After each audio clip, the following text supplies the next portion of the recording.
Sote tunasimama. Tuandae zawadi kubwa. Amen, amen. Amen. Mchungaji yuko nafika hapa na mimi niko ninamwimbia kawimbo.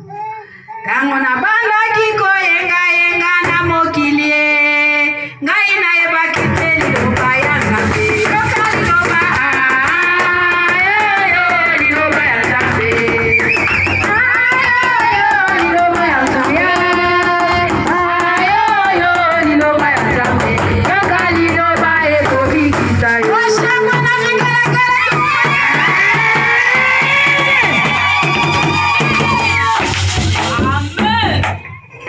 Isifiwe jina la Yesu Kristo. Amen.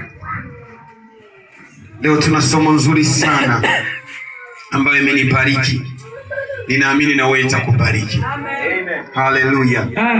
Na tutasoma maandiko matakatifu katika kitabu cha Wagalatia sura yake ya 5 na mstari wake wa 22. Ninayasoma katika jina la Yesu Kristo. Amen. Lakini matunda ya Roho ni mapendo, furaha, salama, uvumilivu, neema, wema, uaminifu, upole, ujizuiza. Hakuna sheria juu ya maneno ya namna hii. Amen. Amen. Utaketi.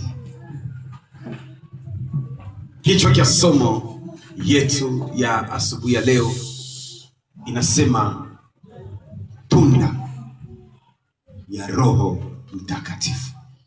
Amen. Amen.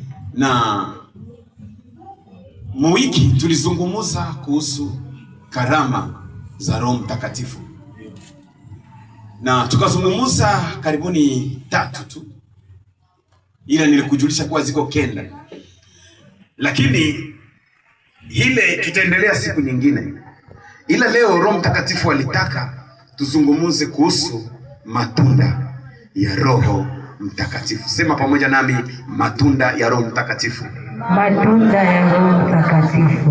Matunda ya Roho Mtakatifu. Matunda ya Roho Mtakatifu. Ambia aliye kumkono wa kushoto, matunda ya Roho Mtakatifu. Matunda ya Roho Mtakatifu. Aliye nyuma yako mwambie, matunda ya Roho Mtakatifu. Matunda ya Roho Mtakatifu. Haleluya. Amen. Matunda ya Roho Mtakatifu. Kuna matunda za kimwili tunazijua. Kuna tomate ni tunda. Kuna hembe ni tunda.